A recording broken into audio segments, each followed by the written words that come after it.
नमस्कार विद्यार्थी मित्रांनो, स्वागत आहे तुमचं आपल्या जेडीसी कॉलेज या चॅनलमध्ये. तर आजचा एक व्हिडिओ इम्पॉर्टंट आहे. खरं तर अकाउंट्स या विषयाबद्दलचा व्हिडिओ आहे. तर यामध्ये बरेचशा काही विद्यार्थ्यांचे प्रश्न आहेत. आता तुम्हाला मी कमेंटही दाखवेल काय कमेंट आलेली आहे पुढे. तर त्याबद्दल आपण आज चर्चा करणार आहोत. त्याबद्दल तुमच्या काही क्वेरीज असतील कृपया पाठवा, कुठे सजेशन असतील तर प्लीज पाठवा.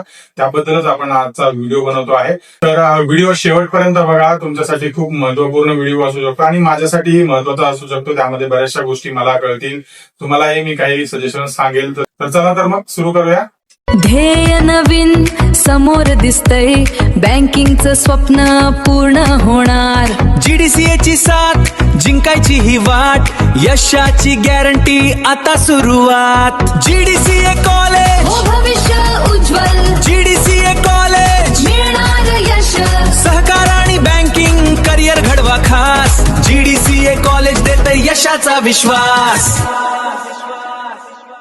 एक कमेंट आलेली आपल्याला काल युट्यूबला एक कमेंट आली होती अकाउंट्स या विषयाबद्दल, की त्यामध्ये लॉस अकाउंट मध्ये काहीतरी त्रुटी आहेत आणि त्या त्रुटीमध्ये मी तुम्हाला दाखवतो स्क्रीनशॉट काय विचारलेला आहे त्यांनी. तर त्यांना आपण रिप्लाय सुद्धा केलेला आहे व्यवस्थित, काही टेन्शन नाहीये. पण यामध्ये काय आहे की मला असं म्हणायचं, तुम्हाला सांगायचं की तुमच्याकडे काही तुम्ही ज्यावेळेस नोट्स वाचणार त्यामध्ये मे बी टायपिंग एरर काहीतरी येऊ शकतो किंवा प्रिंटिंग मिस्टेक माझ्याकडनं होऊ शकते, टायपिंग मिस्टेक काही ना काही गोष्टी होऊ शकतात.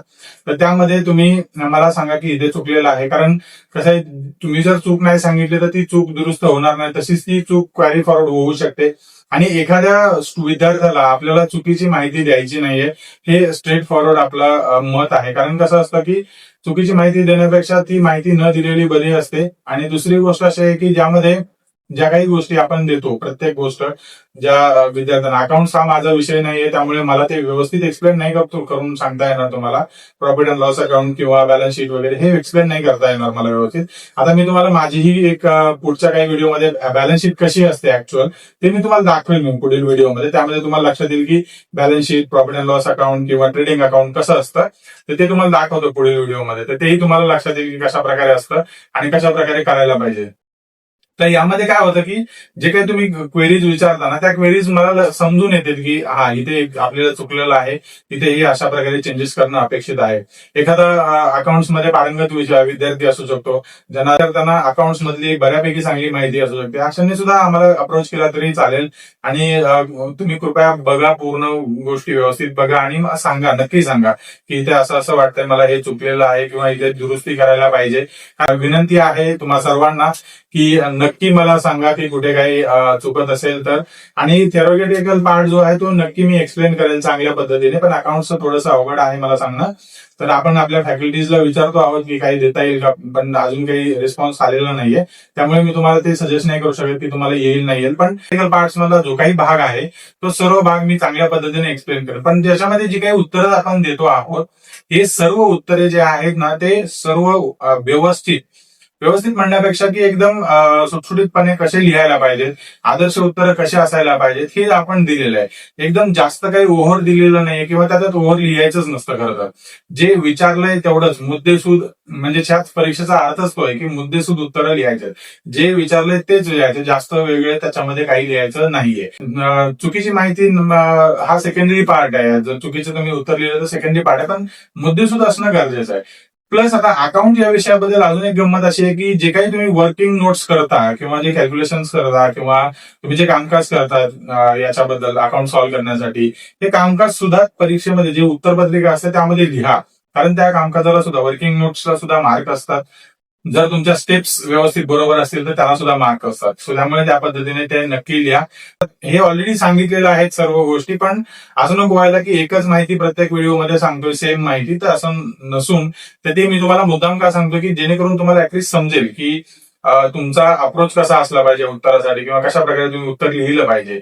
हे खूप महत्वाचं आहे, जेणेकरून तुमच्या सुद्धा गोष्टी ज्या आहेत ना, तुमच्यात सुधारणा होऊ शकतात किंवा तुम्ही जसं मला काही सांगितलं की इथे सर हे चुकलं आहे किंवा हे मला वाटतं चुकीचं आहे किंवा हे तुमच्याकडनं मिस्टेक झाली असेल, तर हे तुम्ही, कारण मी पण ह्युमन आहे, तर माझ्याकडनं एरर येऊ शकतो, मी त्या गोष्टी रेक्टिफाय करून तुम्हाला देईल, काही अडचण नाही. पण नक्की तुम्ही मला सांगा की कुठे काय चुकतंय, काय गोष्टी होतात.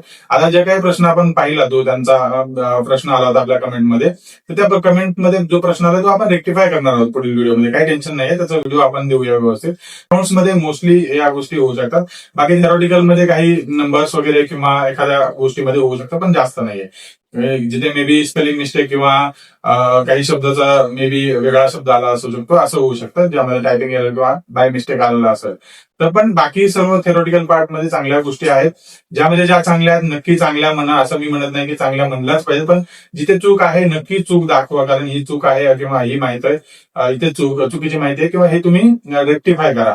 तर नक्कीच आपण त्याबद्दल ते रेक्टिफाईड व्हिडिओ देऊया, तो त्यामुळे टेन्शन नाहीये. तर धन्यवाद ज्यांनी कोणी आपल्याला कमेंट्स केलेले आहेत त्या सर्वांना, आणि विशेष करून या कमेंटसाठी, कारण त्यांनी पूर्ण व्हिडिओ पाहिला आणि त्यांनी मला सांगितलं की हे अशा अशा प्रकारे आहे, तर ते इथे तुमचं थोडंसं चुकीचं आहे कॅल्क्युलेशन मे बी, तर ते प्लीज रेक्टिफाय करा, असं उत्तर यायला पाहिजे.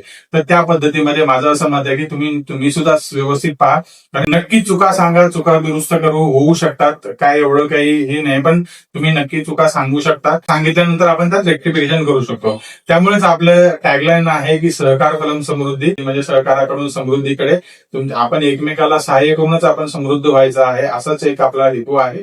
प्रत्येकाला माहिती देऊया, प्रत्येकाला सहकार्य करूया, पण या सहकार्यामधून आपण चांगल्या प्रकारे जर समजा फायनान्शियली विचार करायचा झाला तर फायनान्शियली सुद्धा आपण मजबूत होऊ शकतो. तर नक्कीच सांगा मला प्रत्येक प्रश्न, तुमच्याकडे जे काही प्रश्न असतील किंवा कुठला क्वेश्चन असेल जो समजला नाही तर नक्की विचारा, मी त्यावरती अजून तुम्हाला एक्सप्लेन देईल. कॉल करा किंवा मेसेज करा, काही अडचण नाही, किंवा तुम्ही कमेंट सुद्धा करू शकता, काही प्रॉब्लेम नाही. तर प्रत्येक गोष्ट तुम्हाला व्यवस्थित समजून सांगितली जाईल.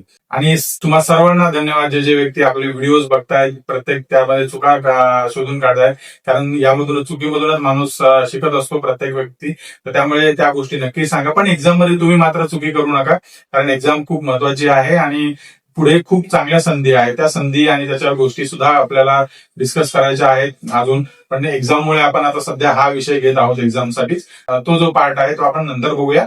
आणि प्लीज तुमच्या क्वेश्चन्स नक्की सांगा, ठीक आहे. नक्की कमेंट करा, तुम्ही कुठे रेक्टिफिकेशन असेल, काही असेल तर नक्की सांगा, आपण त्यामध्ये नक्की सुधारणा करूया, ठीक.